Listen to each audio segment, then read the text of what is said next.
जय हिंद दोस्तों। जैसा कि आप जानते हैं, दुनिया में समय दहशत का माहौल है।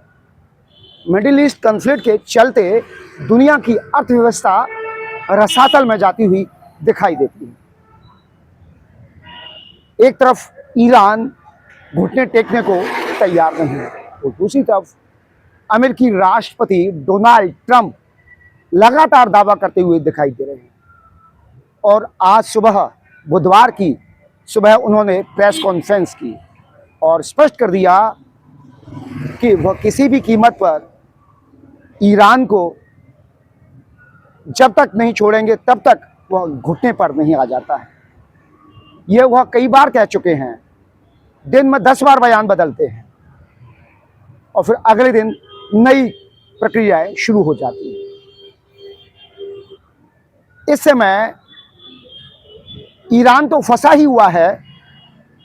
इजराइल और अमेरिका के चलते पूरी दुनिया की अर्थव्यवस्था, पेट्रोलियम पदार्थ, गैस और बहुमूल्य काफ़ी जो हमारे दैनिक उपयोग में आती हैं, जिसके चलते आज हर व्यक्ति पर संकट खड़ा हो गया है। अब देखना होगा कि इस दुनिया पर यह संकट किस तरीके से निकलता है। इसी पर आज मेरा यह विशेष पैकेज है। अब मैं आपको बताना चाहूँगा, जो ये कन्फ्लिक्ट है, इस कन्फ्लिक्ट में अमेरिका एक दिन में 8,500 करोड़ प्रतिदिन खर्च कर रहा है। 1 महीना हो चुका है इस युद्ध को, और 31 मार्च तक अमेरिका अरबों रुपए बर्बाद कर चुका है। 35 बिलियन खर्च हो चुके हैं अमेरिका के अब तक, 31 मार्च 2026 तक। और जो इसमें हमले हो रहे हैं, ईरान के अनुसार इस हमले में वह करीब $20,000 प्रति ड्रोन खर्च कर रहा है। तो वहीं अमेरिका अपनी एक मिसाइल के लिए 12 से 37 करोड़ डॉलर खर्च कर रहा है। आप सोचिए कितना बड़ा गैप है। अमेरिका लगातार दबाव में है।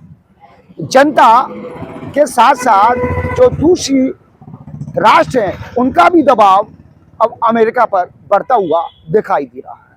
तो वहीं दुबई है, जॉर्डन है, और जो उनके सैन्य बेस हैं अमेरिका के, उन सभी कंट्रीज़ का जो सहयोगी राष्ट्र हैं अमेरिका के, वो लगातार दबाव बनाते हुए अमेरिका पर दिखाई दे रहे हैं। एक तरफ दुबई है, यूएई है, जॉर्डन है, बहरीन है, ये सभी कंट्रियां चाहती हैं कि इस बार ईरान का काम तमाम हो जाए, क्योंकि बीते कई दशकों से ईरान आतंकियों को पालने और पोसने का काम कर रहा है।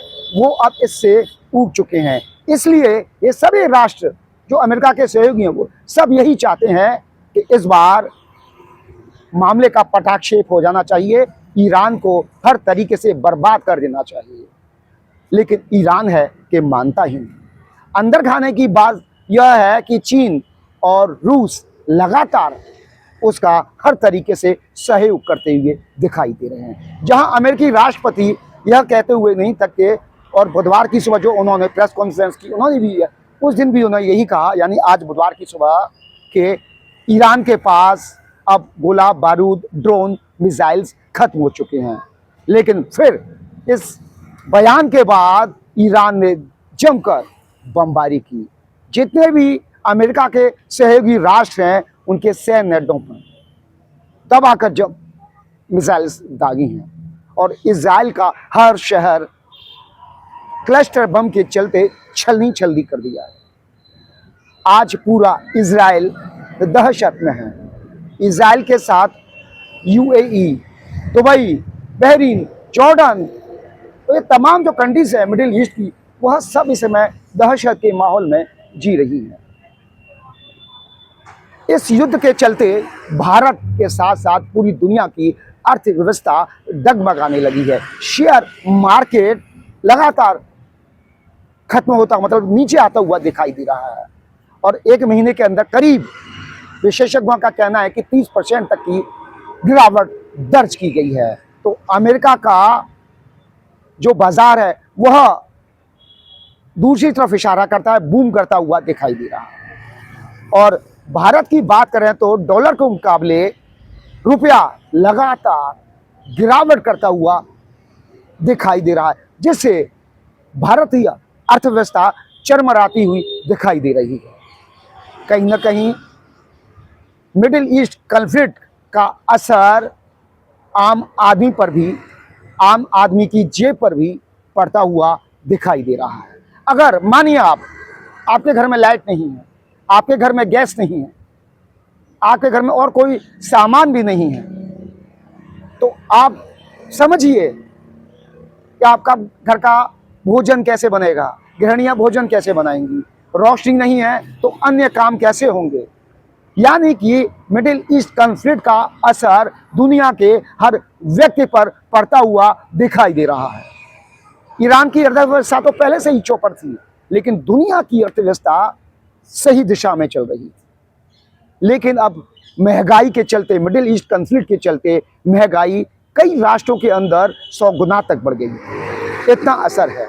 अगर यह युद्ध जल्द ही बंद नहीं हुआ, अगर यह संकट दुनिया के ऊपर त्रासदी की तरह मंडराता हुआ दिखाई दे रहा है, अगर इस पर विराम नहीं लगा, तो आप समझिए दुनिया पर एक गंभीर संकट खड़ा होता हुआ दिखाई दे रहा है। और सबसे बड़ी बात है कि इस युद्ध के अंदर अमेरिका, इजराइल ने करीब 2,500 से अधिक, माफ कीजिएगा 23,000 से अधिक बम गिराए हैं। ईरान के जितने भी शहर हैं वो सब तबाह कर दिए, और सबसे जो घातक बमबारी की गई है वह सैन्य अड्डों पर, कमांड पर, मिसाइली ठिकानों पर, और जहां पर उनके ड्रोन हैं वहां पर बमबारी की गई है। बावजूद इसके ईरान दबने को तैयार नहीं है, झुकने को तैयार नहीं है, घुटने को टेकने को तैयार नहीं है। हर बार ईरान का सर्वोच्च नेता खोमेनी ये कहते हुए थकते कि हम मर जाएंगे लेकिन झुकेंगे नहीं। इसका मतलब आप समझते हैं, इसका मतलब साफ है कि वह अमेरिका और इजराइल को बर्बाद करके मानेगा। लेकिन अब अमेरिकी राष्ट्रपति के तेवर कुछ अलग दिखाई देने लगे हैं। वह इस युद्ध में फंस चुके हैं, इस युद्ध से निकलने के लिए हर प्रयास करते हुए दिखाई दे रहे। वो तमाम अन्य कंट्री के राष्ट्राध्यक्षों से बात कर इसमें कोई ना कोई समाधान निकालते हुए प्रयास करते हुए दिखाई दे रहे हैं।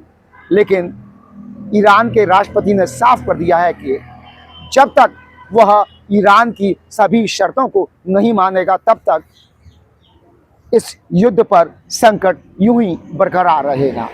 और जो होर्मुज़ है, सबसे जो टिपिकल पिक पॉइंट है वो होर्मुज़ है, क्योंकि वहीं से दुनिया का जो पेट्रोलियम पदार्थ है वहीं से आवागमन होता है। अब देखना होगा आने वाले समय में डोनाल्ड ट्रंप और इजराइल के राष्ट्रपति नेतन्याहू किस तरीके से इस युद्ध से निकलते हैं, क्योंकि इजराइल भी फंसा हुआ है। 6,200 करोड़ प्रतिदिन का खर्च इजराइल कर रहा है, उसकी अर्थव्यवस्था भी चरमराती हुई दिखाई दे रही है, उसके लोग भी लगातार मरते हुए दिखाई दे रहे हैं। अभी तक करीब 3,000 लोगों की इस युद्ध में मौत हो चुकी है। उधर यूरोपियन यूनियन डोनाल्ड ट्रंप को साफ कर चुके वह किसी भी कीमत पर अमेरिका के साथ नहीं आएगी, तो वहीं नाटो राष्ट्र साफ कर चुके हैं, अमेरिका को 2-2 कह दिया है, यह अमेरिका की लड़ाई है, अमेरिका ने युद्ध छेड़ा है, इसलिए इसमें नाटो का कोई लेना देना नहीं है। अब देखना होगा जो मिडिल ईस्ट का कॉन्फ्लिक्ट है, ये युद्ध है, किस मोड़ पर जाकर रुकता है, और जो दुनिया पर ये संकट गहराता हुआ दिखाई दे रहा है, कब तक दुनिया को इससे मुक्ति मिलती है और आम आदमी, दुनिया के किसी भी मुल्क का आम आदमी हो, वह इफेक्टिव है इस युद्ध से, और कब तक इस दुनिया के हर व्यक्ति को इस युद्ध से राहत मिल पाएगी, आने वाला वक्त बताएगा। और भारतीय बाजार भी लगातार रसातल में जाते हुए दिखाई देना। अपने साथी सद के साथ प्रदीप रावत, आगरा।